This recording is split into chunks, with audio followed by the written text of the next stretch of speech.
Barua ya kocha namba 150: geuza maisha yako kuwa mchezo kama unataka kupata mafanikio makubwa. Rafiki yangu mpendwa, ukiangalia mabondia ambao wako ulingoni wanapigana, unaweza kudhani ni watu ambao wana visasi, wanachukiana, wanataka kuumizana na watapigana ngumi kweli, lakini baadaye wakishuka jukwani wataendelea tu na maisha yake, wataendelea maisha yake kama kawaida. Hakuna kinyongo chochote, hakuna ugomvi wowote, kwa sababu ni sehemu ya mchezo. Sawa? Yani ni sehemu ya mchezo. Mtu anapigwa lakini ni sehemu ya mchezo. Kadhalika kwenye mpira wa miguu, kila aina mchezo. Kila mtu anapambana kushinda, lakini haiwi binafsi, hii personal kwamba mbona wewe umenifanyia hivi na vile. Hapana. Kila mtu anajua ni mchezo, unaendelea na kila mtu anataka ashinde.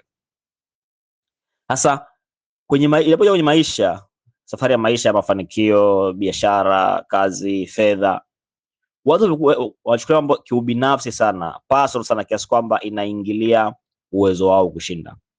Na namna pekee ya kuondoa hilo ni kuyageuza maisha kuwa mchezo. Sawa? Kugeuza maisha kuwa mchezo maana yake inaondoa ule uzito ambao wengi wanaweka, inaondoa ule ubinafsi ambao tunaweka, uvivu, uzembe ambao tunaweka, ambao unawazuia kufanikiwa. Hivyo kwenye barua ya 150 nimeeleza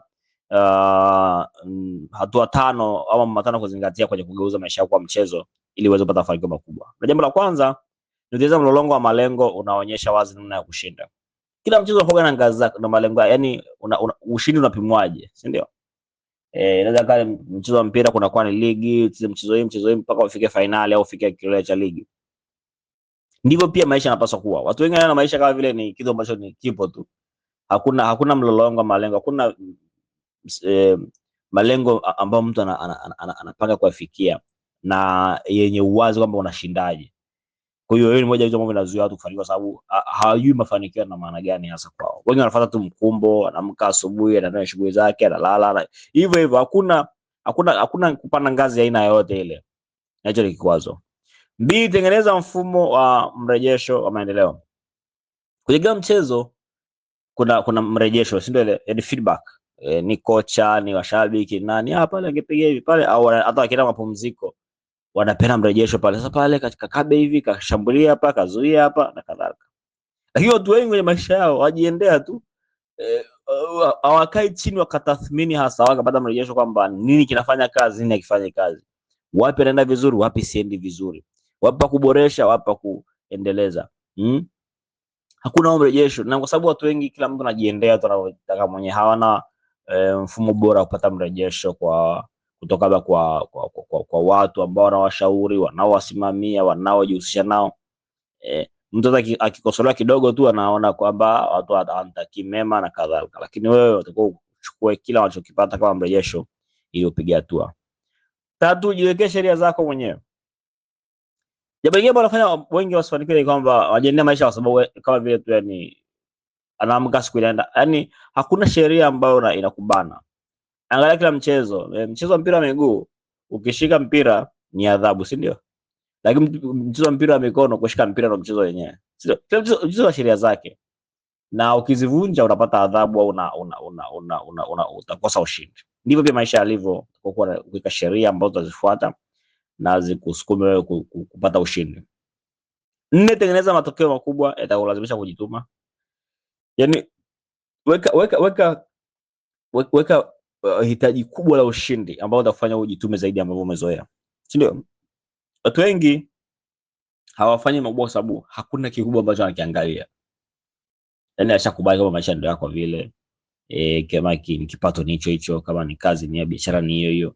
Hakuna kikubwa ambacho kinawafanya wakose usingizi, waamke, wajitume zaidi, hakipo. Na hiyo inafanya maisha yanakuwa ya kawaida na kushindwa pia. Na 5 ni jenga ujuzi na maarifa kila unapopanda ngazi. Jambo moja ambalo utaliona imesha watu wengi ni kwamba watu wengi wanaanzia chini, wanaenda kasi ya kufika mahali hawakui tena. Wanabaki flat, wanadumaa, alafu wanaanza kushuka.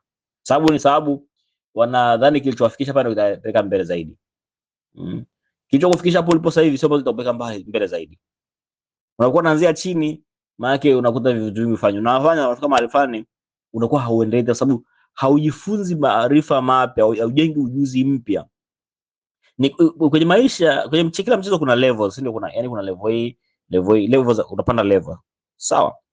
Na maisha ndio hivyo, kuna levels. Sasa ukishaenda kwenye level mpya inabidi ujifunze ujuzi na maarifa kwenye ya ile ngazi uliofika.